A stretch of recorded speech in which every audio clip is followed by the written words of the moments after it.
Hello everyone. Welcome friends and newcomers, astrologers and people interested in astrology. As you know, I'm going in two different directions as most astrologers do. I'm kind of showing a panorama, if you want. I'm not just focusing on the most important alignments like new moons, full moons and such. So what I found was the Hygiea-Uranus opposition is super important this year.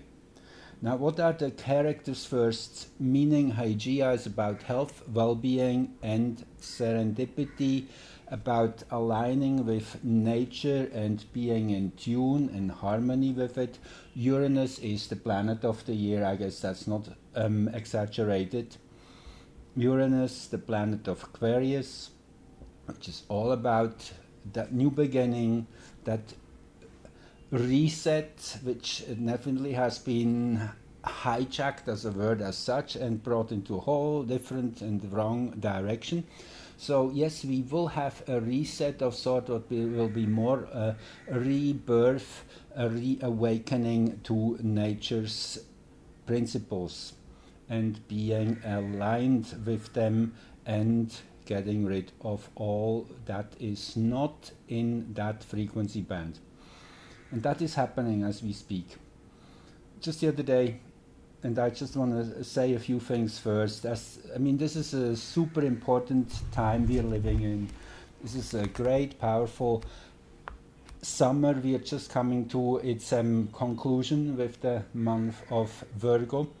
Yesterday with the Virgo new moon. So first of all, I want to thank you all the contributors of my to my Patreon account. I really appreciate that. The more I get support, the more I will be able to put my energy into this and produce more footage, more videos, and soon I will start doing some content just for the subscribers. That's the plan. We will look at, my thought on that is right now to look at particular charts like famous people. I'm just thinking famous musicians. Gustav Mahler came to mind just the other day, or Carlos Castaneda, or you name it. There's plenty of choices out there to learn something. So that is the idea. But Hygeia and Uranus, they have oppositions this year, actually 3 of them.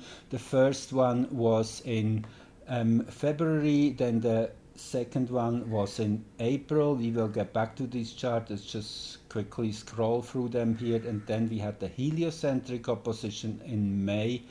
And so let's just start with what we are right now approaching, which is the third and final opposition as seen from Earth. So Hygeia and Uranus, it is that kind of conflict, if you want. It's a confrontation. I guess it's really the best word to use in terms of oppositions. A confrontation of these two energies. On one side, it is the principle of health and well-being, now in naturally in Scorpio, and as we speak in these days aligned with the South Node. So this is super important. We get back to that as it was most exact on the new moon. I will do that, cover that in my next video here. But first I wanted to give you, really, this is kind of the most important aspect of this coming month. And there's many powerful things going on. But this is bringing a process to a conclusion which started pretty much in February. And you immediately see with Uranus rising and Hygeia here exactly at the 7th house cusp here in this powerful Greenwich chart. This is coming into people's perspective. This whole phenomenon of health and of renewal, of taking back control. Uranus is the planet also of a revolution, of innovation, of freedom and all those higher spiritual principles of sovereignty, very much Uranian, in the spirit of friendship, of Aquarius, where Saturn is. So Uranus just stationed on the 24th of August, just 4 days prior to this recording. It's actually the 28th, I didn't say that yet, that's the day I'm recording this. And the 19th degree of Taurus, where Uranus has become stationary and has been for quite a while, as it had slowed down. It had actually at the end of July, you can go back to that recording. On July 30th, the North Node was exactly aligned with Uranus in this same degree, the 19th Taurus, which is in the Sabian symbols really a beautiful oracle, a new continent rising out of the ocean. And the keynote Dane Rudyard gives here, that's the book I'm referring to, that's it's also online, you can find it if you search for it, I showed you last time.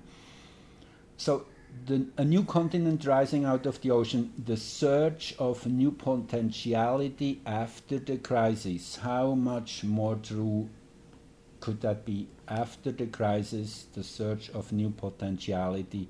And it is connected to spontaneity, the ability to really start from scratch. That's what the new continent means. I mean, just imagine if you take that literal, at first the land will be barren and it will take time for it to start bringing life. Seeds will be dropped by birds. It's a slow process, then first plants will grow. So just if you put that in a time lapse, then you see it is a process of renewal, of starting from scratch, and this is what September really will bring. Yes, the craziness will increase. That is the nature of what is going on right now. This is necessary, this is important, because all these many people who are still sitting on the fence, and many of them already have kind of realized something is terribly wrong here. But many of these are not yet fully ready to jump in and voice what they learned. The increased craziness over the next few months will completely awaken these people and many, many more. So it is actually very much the energy of that little planet AW197, which I will do a special video on, just a short preview here. That small planet had an exact conjunction with the Sun actually today, 28th. It was already very close in the new moon chart. I will get to that in my next video, as I said. So there's many, many, many things going on. Now, what makes me so excited is this Moon-Pluto conjunction up here. That is again the third and final opposition of Uranus and Hygeia. This shows the power of emotion, the power of the people. It is taking back that scepter, if you want. I mean, it's a symbol of ruling, and we are taking that back. We are being in charge from here on forward. Yes, it will be still a struggle. It is important. It will make us stronger. That is the key line there. So just accept it as it is and use this challenge. You see, it's really like I compared it to a video game. You're succeeding in one level and you're entering the next one, and naturally the next one will bring in a few new challenges which will first kind of throw you off. Naturally, that's the idea, but then you are learning fast. Or you can compare it to when you're going to the gym, you use certain amount of weight to do your exercises, and then comes a point when you just can do it like nothing would happen, and then what do? You increase the challenge, you take a heavier weight, and again, at first it will be tough, it will be enduring. That's how we grow. So that's also why in astrology we always liked also red aspects in charts. Red aspects are confrontations and collisions and challenges, and the blue ones which are harmonious and easy, and kind of the gifts we have been overwhelmed with almost sometimes. That's kind of the blue aspects. So there has to be a good balance of that. And if we speak of the colors here, the green ones, by the way, these are quintiles, the division number 5 of the zodiac, 144 and 72. And as we're already looking at these green aspects, yes, this is a beautiful configuration. Venus here at the head of it, this configuration, and then there is this is a B quintile, 144 degrees, and then we have a 72-degree angle between Pluto and Jupiter. Now this won't get exact till 2023, but it has come within less than a degree. That's a 72-degree angle. Pluto and Jupiter in a quintile. This is extremely laborious, very creative. It's a very fast evolution which is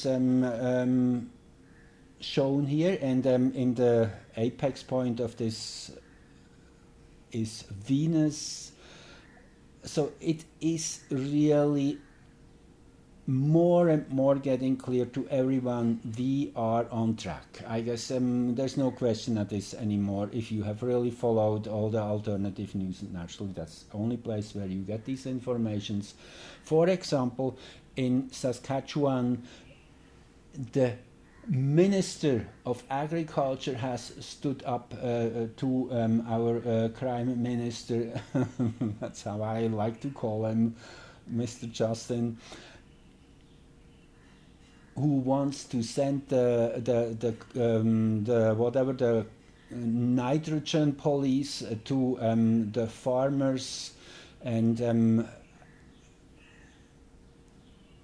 push them to kill cattle and whatnot, all these radical measures against this fake thing which they call, climate change. I guess it's obvious. I'm a little bit cautious not to say too many of these words, but you get the picture. So we have now an increasing number of officials standing on our side, supporting the people, particularly here in Canada. The provinces in the prairies seem to be at the leading edge. It's very beautiful to know this is my home. I'm not home right now. I'm actually in India to get... Actually, I got my teeth fixed, and thank you for those who were wishing me well. It all worked out. You see, I have all new teeth. Not yet all, but at least a big set. The rest will come in a few months. So back to the chart here. So we have this powerful energy of, this is power from the belly, and it is in truth, because this is the hexagram 61. Both are still in 26, 22 and 30 seconds is the cutoff. So this is all within hexagram 61, inner truth, which is the ability to focus in on what really counts, on the essential. Now, one more thing I want to throw in here. We had Uranus stationing at 18 degrees and 55. Actually, I have the chart here. Let me see if I can bring it up right away, the correct one. Yeah, here it is. Again, as I said, in this powerful degree of new continent rising, and this is the maximum degree Uranus is reaching this year. From here on, because of Earth's motion, Uranus will appear to go backwards through the skies for the next 4 or 5 months. So this is a super powerful culmination, if you want, a planet makes when it turns coming to a standstill and then starting to go backward.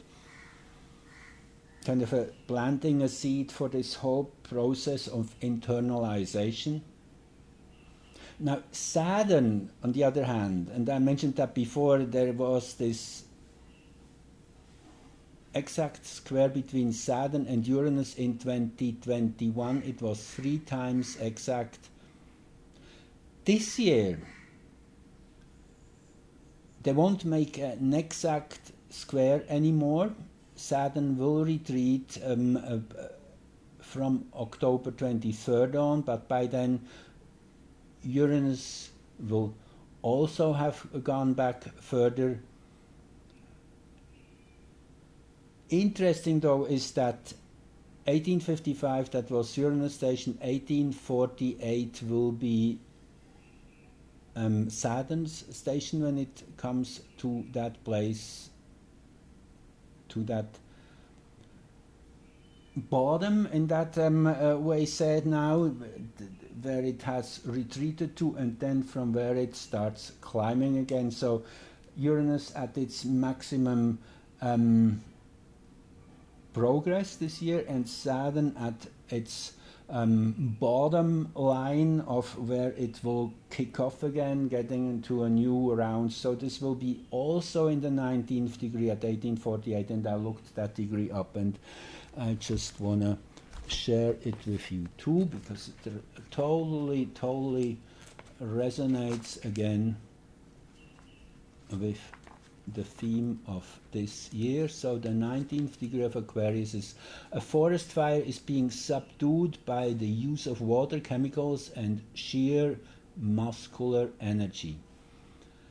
The keynote: the skill and courage necessary to bring under control the destructive potential of carelessness, of karmic visitations. I couldn't believe the accuracy. I mean, it's unbelievable. So it is indicating that by the end of October the 23rd, that's where we really start putting our heels in the ground. And that's really what it means when a planet comes to that bottom line, kicking itself off again the ground and pushing for a new expression of itself into the outer world. And that is where it is starting from. It is that realization at that moment. Yes, there's a forest fire. Something is terribly wrong. And we are waking up. It's really standing at the edge of the cliff, you could say, just before being pushed over. And we are using water, chemicals, and sheer muscular energy to quench that forest fire. The skill and courage necessary to bring under control the destructive potential of carelessness, of karmic visitations.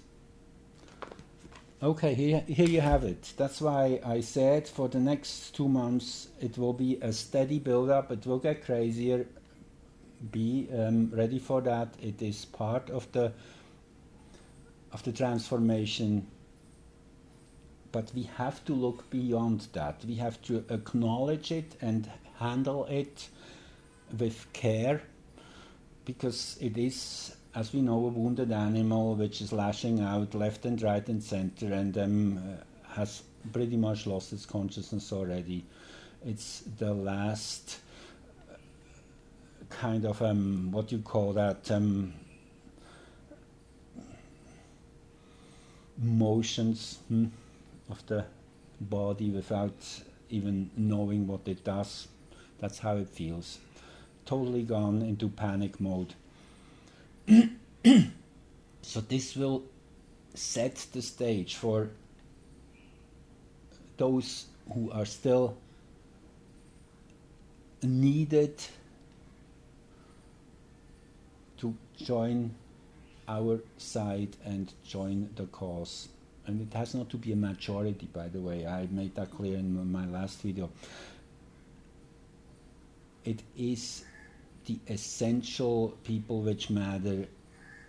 7.5 million really is all it needs, according to the Pleiadians, to truly stand up. And I guess we reached that number. It's really a matter now of bringing these voices to life and then organizing as a collective to get the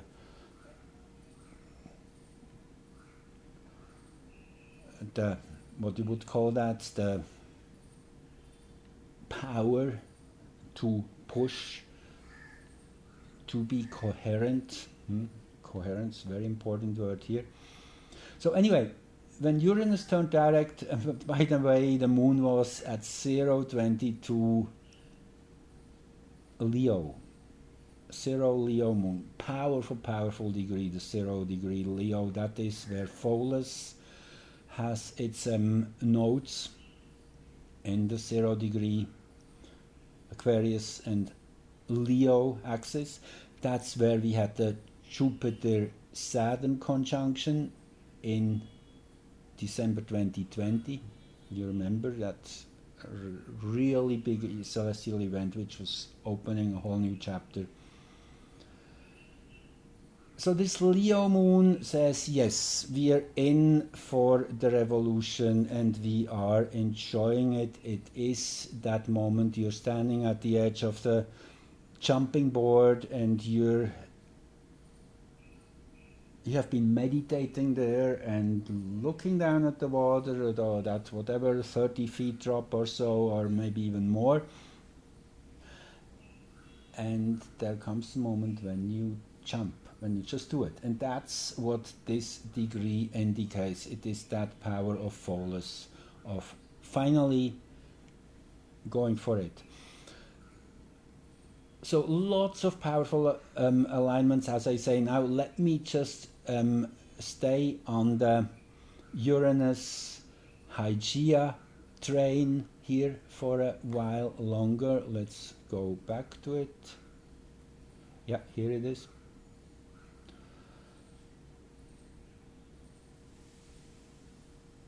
This is exactly half a year before Saturn will enter Pisces. As I said, Saturn will keep going retrograde till the 23rd of October, then starting to move forward again on March the 6th, 2023, Saturn will enter Pisces. So we have 6 more months with that energy with Saturn in Aquarius, which is really the time we need to group together to structure the collective, if you want. That's the one of the ways Saturn expresses itself in Aquarius.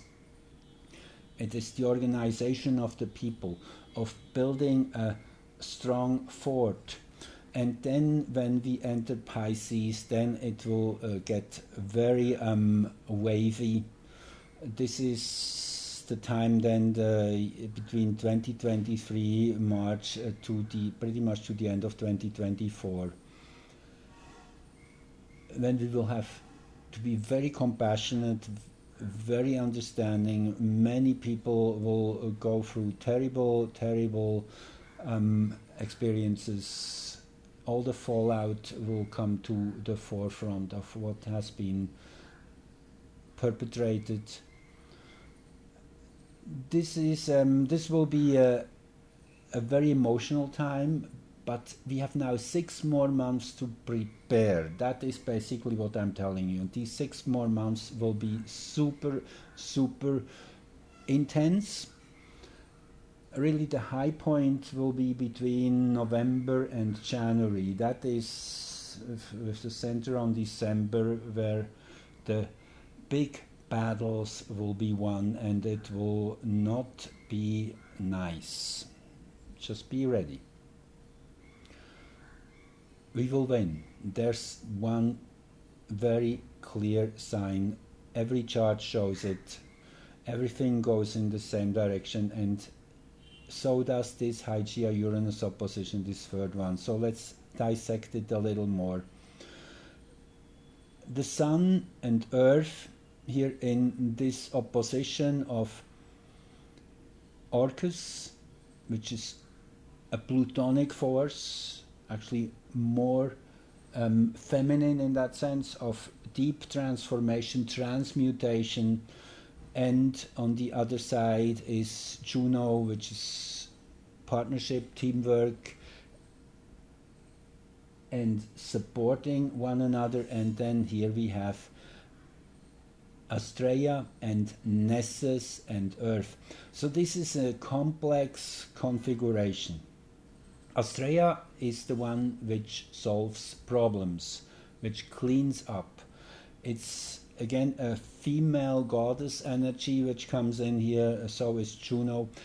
Nessus is the pathological component here, which is needing us to integrate the shadow, that darkness, and to understand its necessity, almost, you could say. It's a very philosophical place we have to go to truly be able to honor that. But we need the contrast of light and dark. We need the good and the bad. It is that current, that potential difference between the two, which allows for the spark of life. Or as I said before, it is the challenges which make a computer game interesting. So this is kind of how we have to see all the dark forces. They are helping us to evolve.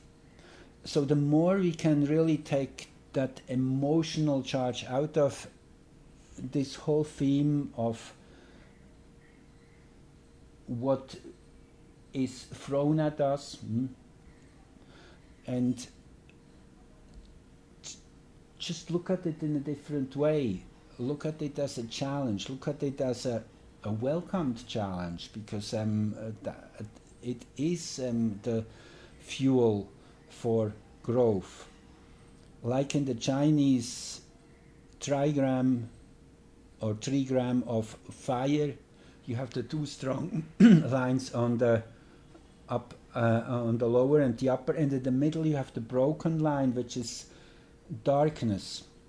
So darkness is the fuel for the fire. It's the combustible which creates the fire. That's another way of seeing it. So anyway, things are coming to a head. That's what I tell you here in short. With Uranus rising, yes, it gets explosive. It gets very unpredictable. And again, have that picture of a new continent rising out of the ocean. Think of the waves this creates, and this can be quite devastating if you're in the wrong place. So it is that kind of energy we are getting deeper into. So this will be September the 6th. On the 10th, Mercury will turn retrograde. We will look at that too in another video. And let's just roll back here for a minute. I want to show you the whole structure of this Hygiea-Uranus, how that was building itself. Before we go there, one more planet I want to point out is Saturn again here. You see at the highest here, at the T-square point over the horizon, which is what we feel on Earth. It's getting narrow, it's getting tight, the control structures are trying to close in on us. It is that Saturnian principle of limitation and restriction, and as Uranus, naturally the square to it, is colliding with that, and saying, no, we go this way, we are aiming for freedom and sovereignty. And then we have Ceres here at the other side. So it is a direct affront, direct head-on collision with our ability to nurture us, to survive. All the supply chain disruptions and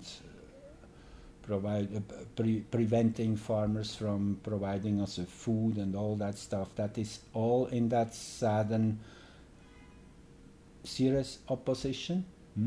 Again, in a full-blown grand square here with Hygeia. So yeah, you feel the tension which is held within this chart. So yes, let's roll back a little bit. So I show you the build-up of what's been going on over this year. So on February 5th, we had the first Hygeia-Uranus opposition. Okay, let's first point them out. Uranus 1057 Hygeia, or Hygeia. I never exactly know how to pronounce this best, but I guess you understand.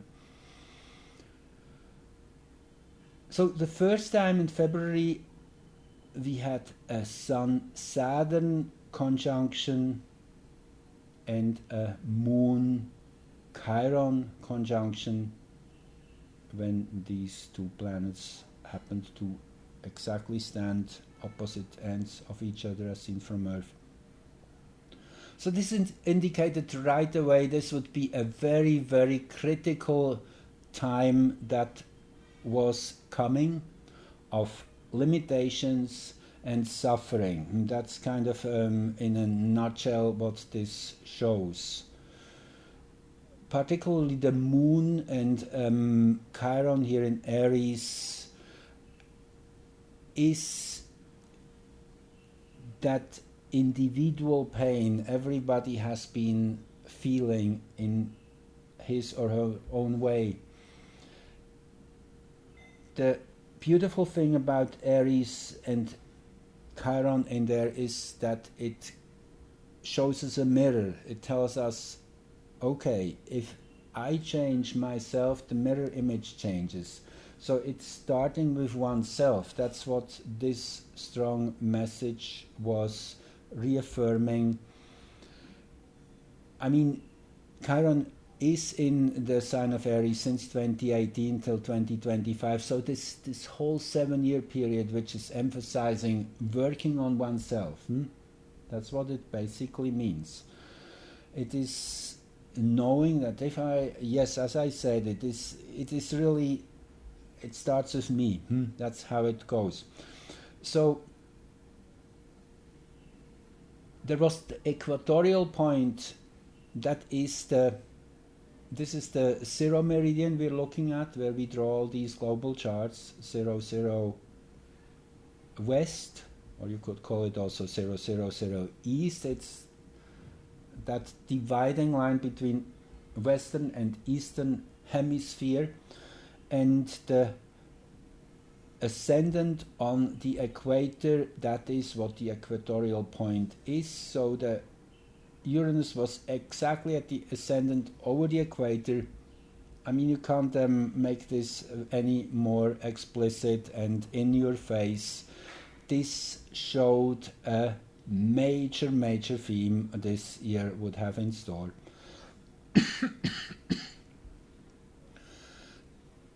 Then 2 months later, at the time now, Hygeia is moving retrograde, having its second exact opposition. And what do we see this time? Chiron and the Sun in a conjunction at the 7th house cusp. Okay, now this is reaffirming what the first chart showed. It is healing, very much about healing, with Jupiter and Neptune here in the 6th house, and Chiron, one of its best placement house-wise, the Virgo house. It's all about finding that refinement and polishing each facet of the crystal to make it shine, it's polishing your sword, you could also say. Getting ready, preparing, that's what this big stellium here meant, including also Mercury and Pallas, and you could even include Eris.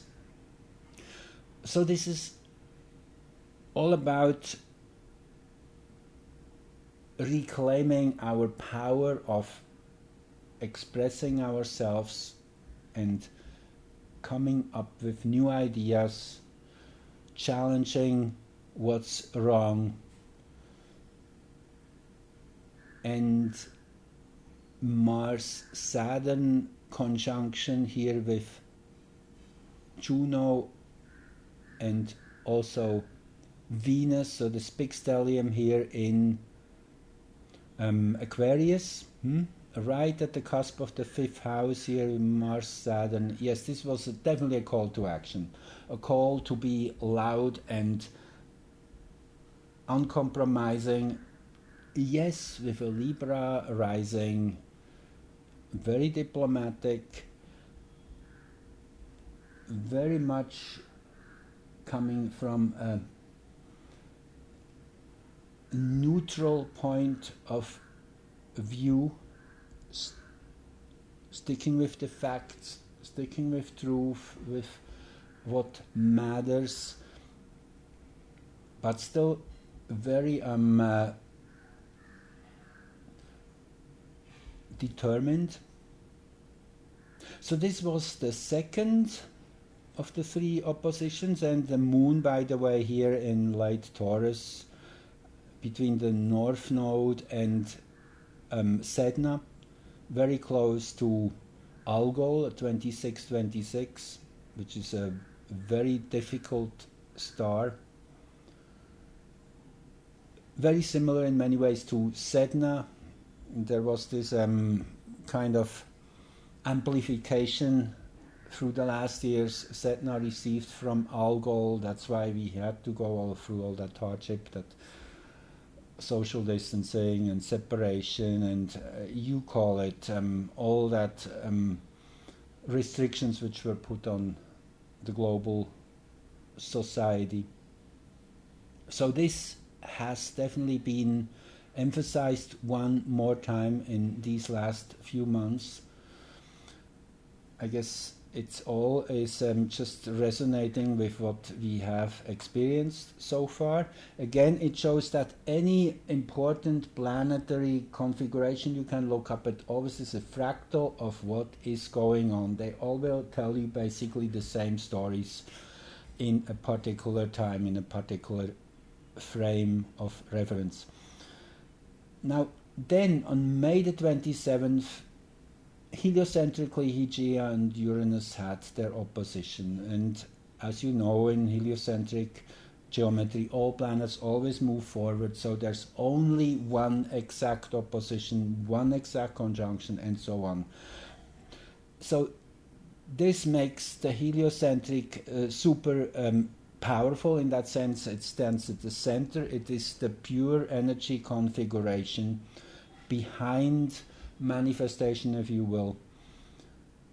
At 1502, this in itself is super powerful, as between 15 and 1730 each sign is the fractal of its opposing sign, which is called the dwad. Between 15 and 1730, Taurus is the scorpionic dwad, and here this would be in that sense the Taurian dwad between 15 and 1730. So again, this is highly amplifying whenever two planets are in this range between 15 and 17 and a half. These are the most intense oppositions, as they truly come into a whirling motion with each other, creating a great momentum. So this was the heliocentric chart. I really just want to focus on the most important real little details. So if we now translate this same moment into the geocentric, how we perceived this moment, and you won't believe this is how it looks with Chiron exactly in midheaven. Once again, clear picture. It's all about healing. It's all about integrating our own shadows, accepting the challenges which are thrown our way, and keeping the good spirit, because this is another thing about Chiron. Chiron is a warrior in that sense, who's ready to take on difficult tasks. And there's a big heart involved in it, because it's all about helping others, healing. That's the final line. Yes, Chiron was hurt by his own poison, by the way. It's a beautiful story. In that battle between the centaurs, where his friend was shooting the arrow and he came in the way and got hit, and this immortal wound. He couldn't die, he couldn't, as he was a semi-god. So he tried to cure himself, to kind of heal his pain, and he became an expert in healing arts. That's how the story goes. And then, as he still couldn't heal himself, but he by then was an expert in healing arts, he came to humanity and shared his wisdom. That's what it really is. So we go through a process of healing ourselves, trying to find remedies for whatever is bugging us, and this process in itself will give us the tools, the knowledge to then reach out to others and help. And this is how we alleviate our pains too, if we can share what we know. Beautiful also the Mars-Jupiter conjunction here at the 1st degree of Aries. Again, this is the moment when heliocentric, the alignment was as seen in the geocentric perspective, as it is manifesting that energetic frequency which is coded in each photon which is reaching Earth. You can think there's a quantum charge on each of these particles which are coming from the sun, which are constantly feeding us. It takes 8 minutes for that energy to reach us. So that's the fragrance of the energy, and this is how it manifests. And I mean, it couldn't be more beautiful with that Moon-Venus conjunction here over the edge of the sign. Actually, this is hexagram 3. Difficulties at the beginning, this is a true groundbreaking work we are seeing here, and it's in a spirit of love and of enjoyment with the moon in Taurus. This is one of the best places for the moon. It's success and prospering, approaching the Uranus occultation. As you know, every month there's a Uranus occultation since February. Every month when the moon lines up with Uranus, the moon is swallowing Uranus for some time. At least part of Earth's surface will experience this, can see it. Naturally, if it's night, wasn't night at that time, you see the sun is too close to Uranus and the moon, but it's still, that was the case. It disappeared behind the moon for a while. So anyway, this is a super beautiful chart, that heliocentric, which is the center around which these three geocentric alignments are grouping, and in which context we have to see them. So yes, again, I mean, I could go on and on. I want to make it a little bit more concise this time, and stop right here, and then we'll keep going with the discussion of the new moon. Very beautiful new moon we had just yesterday. Very powerful energies, very expansive. I'd say just a teaser. Okay, thanks for watching, and take care.